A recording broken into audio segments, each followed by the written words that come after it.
ब्रह्मांड की शक्तियां आपसे संपर्क करना चाहती हैं। समझिए ये 5 संकेत। अगर आप इन 5 संकेतों को समझते हैं और जैसे मैं बताऊं उसी हिसाब से अपना मंथन करते हैं तो एक ही दिन में आपका जीवन बदल जाएगा।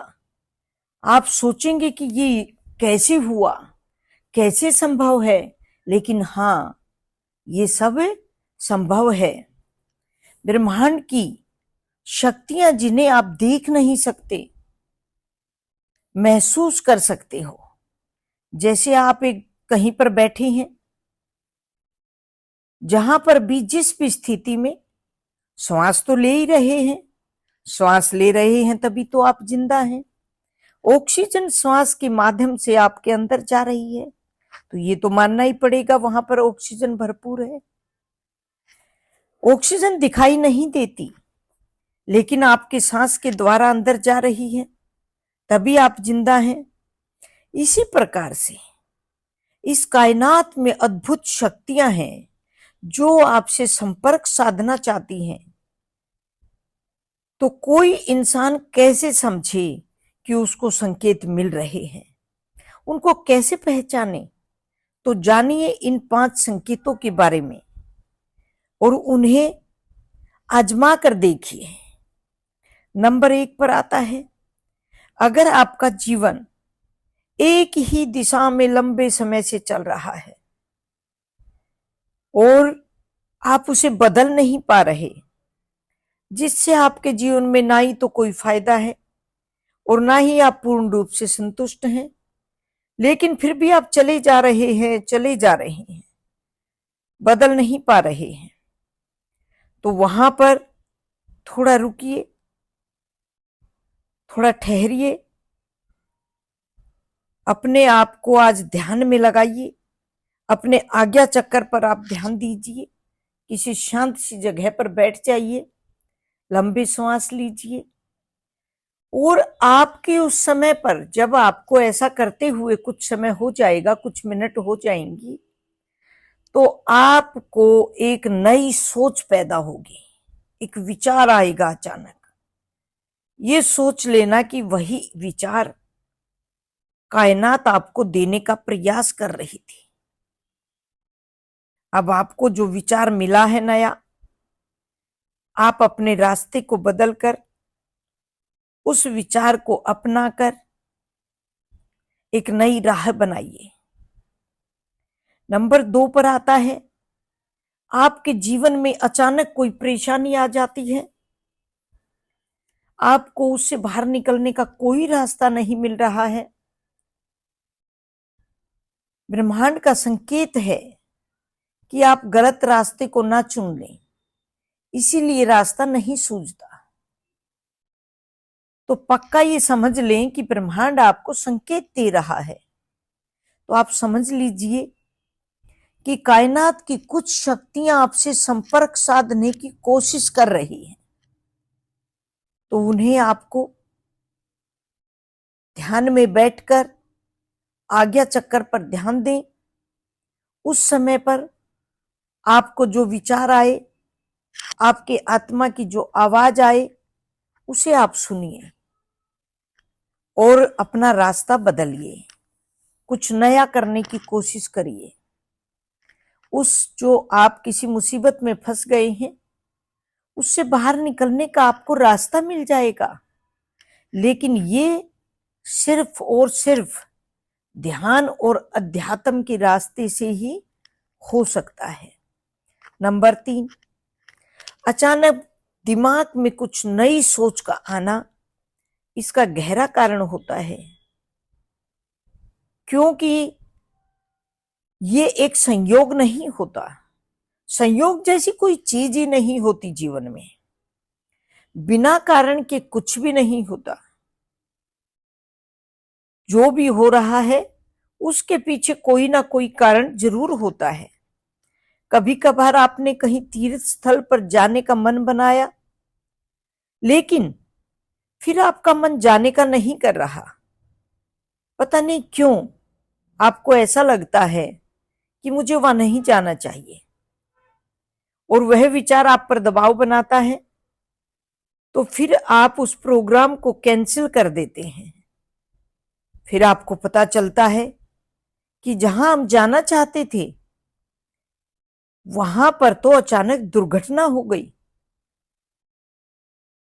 उसका शिकार आप भी बन सकते थे। फिर आपके दिमाग में एक बात आती है कि हम भी शिकार बन सकते थे। यह एक उदाहरण है। ऐसी कई सारी चीजें होती हैं कि जो एकदम से आपने करने का प्लान बनाया और फिर आपको ऐसा महसूस हुआ कि नहीं, अभी नहीं करना, अभी नहीं कर पाएंगे, अभी करना अच्छा नहीं लग रहा। आपने कैंसिल कर दिया और आप उस अनहोनी से बच गए। तो ये सब आप जब अपने अंदर महसूस करते हैं, अपने श्वासों को, अपने आप को अपने अंदर महसूस करते हैं, ये तब होता है। तब आपको इस कायनात की आवाज, इसके इशारे समझ में आते हैं। नंबर 4 पर आता है, कभी कभी ऐसा महसूस होना कि बिना कारण के अचानक मूड बदल गया, बेचैनी सी बढ़ गई, कहीं भी शांति नहीं मिल पा रही है, कहीं मन नहीं लग रहा है, नींद ठीक से नहीं आती। नींद न आने का कारण मस्तिष्क में विचारों का विराम न लगना। एक विचार नहीं गया तो दूसरा शुरू हो गया। विचारों में उलझकर बेचैनी बढ़ जाती है और रात को नींद नहीं आती। तो समझ जाइए कि कुछ तो ऐसा है जो आपकी समझ से बाहर है। ब्रह्मांड की शक्तियां आपसे जुड़ने का प्रयास कर रही हैं। वो आपको कुछ नया देना चाहती हैं। तो उस समय पर आपको शांत बैठ जाना है। शांत बैठकर और अपना ध्यान आज्ञा चक्र पर लगाइए। आंखें बंद कर लीजिए, शरीर को ढीला छोड़ दीजिए, रीढ़ को सीधा कर लीजिए और अपना आज्ञा चक्र जो आपके दोनों बाहों के बीच में होता है, आईलिड के बीच में, आपके आईब्रो के बीच में होता है, उस पर आप देखना शुरू करें आंखें बंद करके। आपको तरह तरह के नजर आएंगे, लाइटिंग होगी। आप पूरा का पूरा अपना ध्यान उसमें लगाइए, खो जाइए उसमें। जब आप उसमें पूर्ण रूप से खो जाते हैं तो आपके अंदर, आपके दिमाग में एक विचार आता है, एक नया विचार का जन्म होता है। वह वही विचार होता है जो ब्रह्मांड आपको बताना चाहता है, जो आपकी आत्मा आपको सुझाना चाहती है। तो ये सब ध्यान के माध्यम से ही होता है। नंबर 5 पर सपने। हमारी जो जिंदगी होनी चाहिए वह नहीं है। जो आप असल जीवन जीना आपका अधिकार है, वह आप नहीं जी रहे हैं। तो ब्रह्मांड आपको संकेत देना शुरू करता है कि बदलिए, रास्ता बदलिए। आप ये नहीं है जो आप कर रहे हैं, आपको उसके सपने आते हैं। उसमें आप जीवन से रूबरू होते हैं, जो आपका सच्चा जीवन है। लेकिन ज्यादातर लोग इस पर ध्यान ही नहीं देते और ये कहकर टाल देते हैं कि वह तो केवल एक सपना था। अगर ये सब आपके साथ होता है तो समझिए कि कायनात की शक्तियां आपसे संपर्क साधने की कोशिश कर रही हैं। उसे नजरअंदाज नहीं करना। उसे ध्यान और अध्यात्म के द्वारा आप सब पा सकते हैं। ध्यान और अध्यात्म से आप कायनात की उस शक्तियों को, उनके दिए हुए इशारों को आप समझिए। उसे आप जैसा आपको उस समय समझ आता है, जो आपकी आत्मा की आवाज होती है, जो आपके उस समय विचार आते हैं, उन पर आप आगे चलने का प्रयास करिए और कायनात का साथ देकर आप अपने जीवन को सुंदर बनाइए, आनंद पूर्वक बनाइए। ओम नमः शिवाय।